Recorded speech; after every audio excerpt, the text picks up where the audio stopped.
KSW. Come July 29th, it's the inner city versus outer space when Attack the Block hits the theaters. Please welcome to BJ Shea's Geek Nation, John Boyega and Joe Cornish. Hey, thanks for having us. No. Joe, I got to know, where did you come up with the idea to put this movie the way it was? Because it's brilliant the way it was done. Thank you, sir. Well, you know, I'm a big fan of American 80s creature features. I'm kind of the same age as that kid in E.T. was, so that movie hit me really hard. I love Gremlins. I love Critters. I love Predator. I love Ghostbusters. I like old school movies that have fantastic things happening in kind of real environments. And I'd never seen that kind of story told in an area where John and I live, which is South London, which is a beautiful area, but it can be quite rough and tough on occasion. One of the coolest things I loved about it were the creatures themselves. I don't know, were they CG or was it computer generated, or were they just, how did the actors have to deal with those? Well, our creatures are a kind of hark back to old school movies, those movies I mentioned earlier. Yeah. So I wanted to do it. I have this thing that monsters in contemporary movies are very samey. Mm-hmm. Like a dragon from Harry Potter could wander into Cloverfield and you wouldn't know the difference. Whereas in the 80s, if a gremlin turned up in E.T., you'd kind of know it. There was a sense of design and authorship and flavor and style that's been lost a little bit. Plus in the old days, the creatures were there. They were practical. When they interacted with humans, it was real.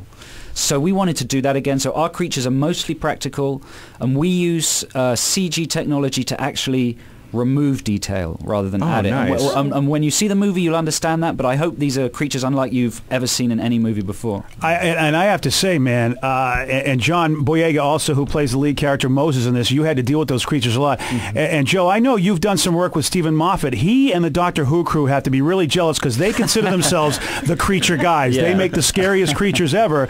And I took a look at those and I said, boy, Stephen Moffat's probably yelling at his staff going, why didn't we come up with these guys?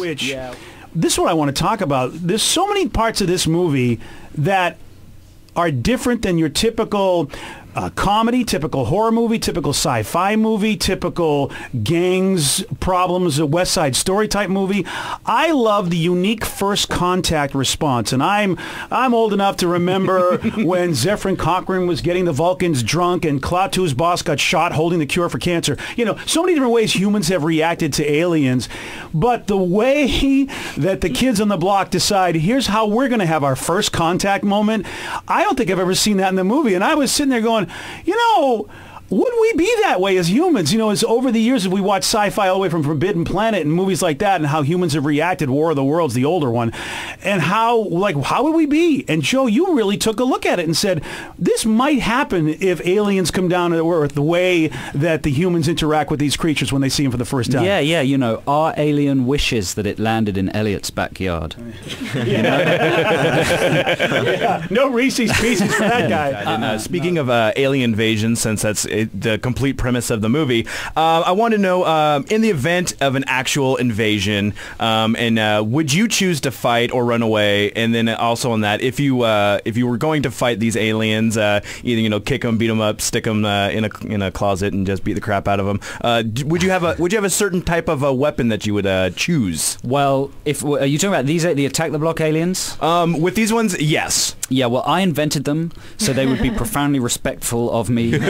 Because I could de-invent them. All I'd have to do is de-imagine them. And so now, if you were in an alien invasion, any kind of alien invasion, weapon of choice? Well, I enjoy the playing around with fireworks. I mean, obviously it's very bad in real life, but in the world of movies, shooting a big rocket at an alien is got to be the definition of fun.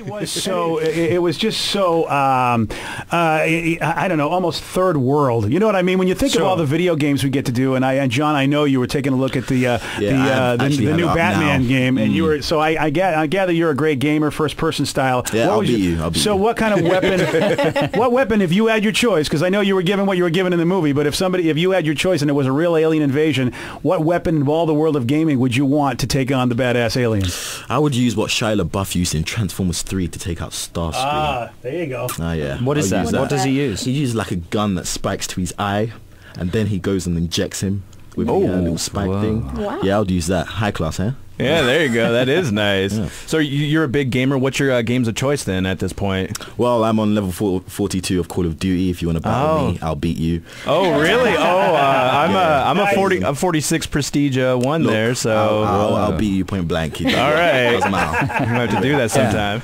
Now we're gonna have Nick Frost on next week, and we're gonna ask him plenty of questions. But I was curious, if you had a chance, what question would you ask him? There's no question I couldn't ask Nick Frost. I've known him for a good 10 years, and my questioning has got pretty deep and pretty unbroadcastable. So, so I'm just going to let that one slide. That's fair. Okay. John, would you have anything that you would ask him? Ask Mr. Nick Frost? If you got to interview Nick Frost, what would you ask him? I don't know.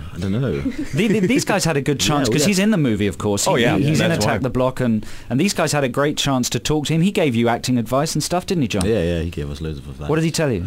He said, don't be afraid to ask a question. If you need to ask something you don't understand, ask, have fun, eat well, and enjoy your life. How was that working for somebody like Nick with him? You know, because you're a relatively new actor, and he, of course, has done so many great things.